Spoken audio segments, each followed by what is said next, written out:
Olá, gente. Meu nome é Marlene Valentim. Eu sou estudante de Direito e estudante de Administração Pública e sou apaixonada por investigações de casos criminais. Hoje eu vou estar trazendo aqui para vocês o caso do envenenamento do arroz lá do Piauí. É um caso assim que choca muito a gente, até de ouvir, na hora que começa a ler as primeiras notícias já causa assim, uma verdadeira repulsa por ter no meio das vítimas crianças tão pequenas e sabendo que o possível algoz delas fazem parte da mesma família. O envenenamento do Piauí, como ficou conhecido, ocorreu na cidade de Parnaíba, no Piauí, no dia 1º de janeiro de 2025. Quando membros de uma mesma família, ali, uma família muito simples, muito humilde ali de Parnaíba, eles se reuniram para comemorar e passarem ali a virada de ano juntos.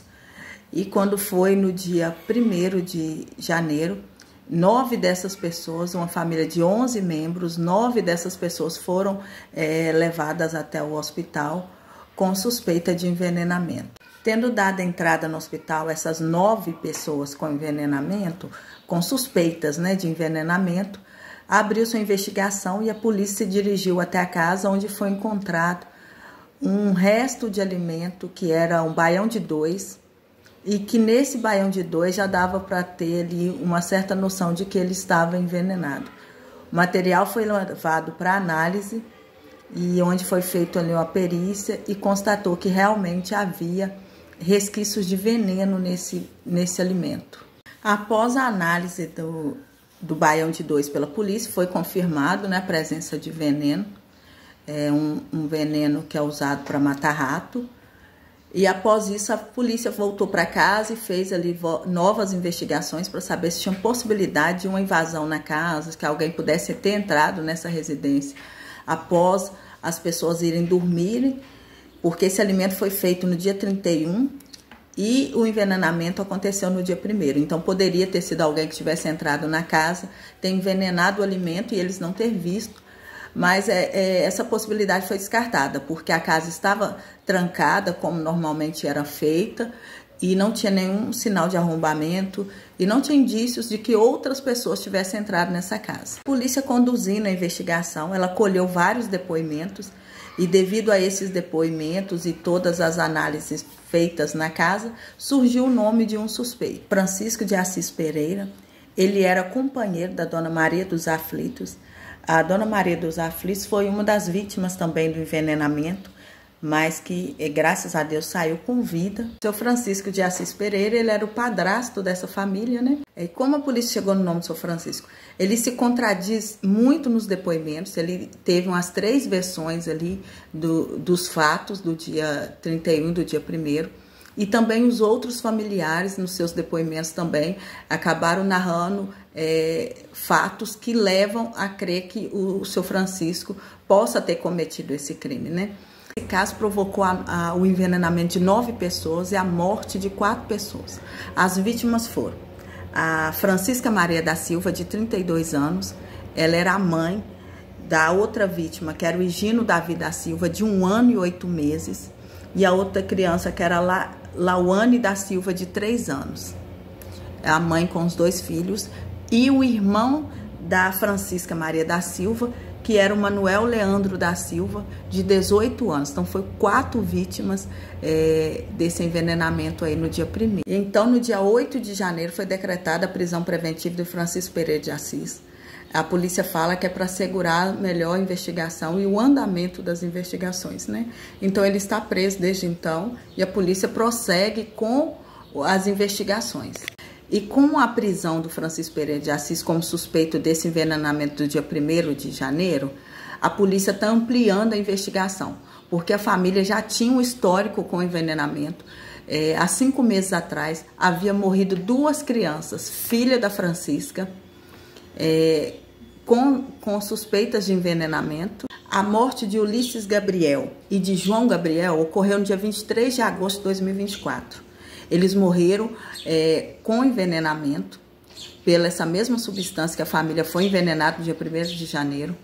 Só que por essa morte, o inquérito já tinha apontado uma outra pessoa como suspeita. A dona Lucélia foi presa em flagrante no dia 23 de agosto depois de depoimentos de testemunho, colaborar que ela tinha dado uma sacola contendo caju e que as crianças comeram esse caju e começaram a passar mal, envenenadas. A polícia efetuou essa prisão e essa prisão foi essencial no momento que estava acontecendo ali, porque a dona Lucélia ela estava correndo o risco de ser linchada pela população ao redor. Ela teve a casa toda depedrada e incendiada e ela estava dentro dessa casa junto com o marido e a filha no momento que ocorreu a prisão. Ela foi levada até a delegacia e os policiais precisaram ali de estar escoltando ela para que ela não fosse lixada e fosse morta. Dona Lucélia ficou presa em prisão preventiva desde o dia 23 de agosto até agora, o dia 13 de janeiro. Ela foi solta agora, dia 13 de janeiro, por quê? As perícias nos cajus ainda não tinha sido feita. E embora a defesa da dona Juscelia tinha pedido que fosse feita essa perícia, a dona Lucélia não tinha verba para custear essa perícia de forma particular. Então ela ficou aguardando, presa, e agora saiu a perícia dos cajus. E os cajus não estavam envenenados. Então as crianças elas morreram envenenadas por essa substância, mas consumiram outro alimento, consumiram de outra forma. A dona Lucélia foi liberada agora por uma medida cautelar de liberdade provisória. Ela ainda continua respondendo ao processo, o processo vai seguir, até mesmo porque agora vai se anexar esse processo a perícia dos cajus, vai se anexar os processos, esses depoimentos de testemunhos que colaboram que o autor desses envenenamentos é outra pessoa.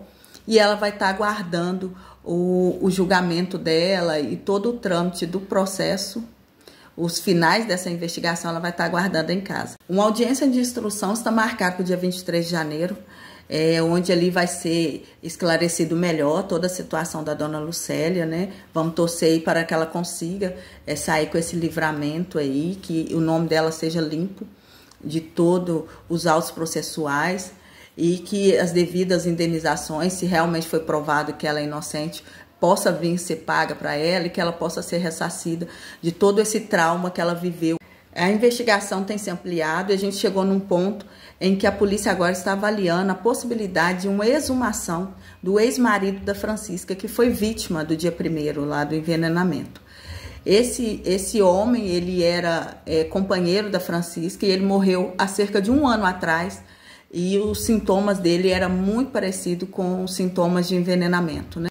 E a polícia agora trabalha com a possibilidade do Francisco ter cometido os 4 homicídios do dia 1º de janeiro, mais os 2 homicídios das crianças que foram no dia 23 de agosto, e possivelmente esse outro homicídio que ocorreu há cerca de 1 ano atrás. Analisando aí cerca de 7 homicídios, né, que está sendo investigado, a gente pode falar em envenenamentos em série. Agora a gente vai ter que aguardar, né,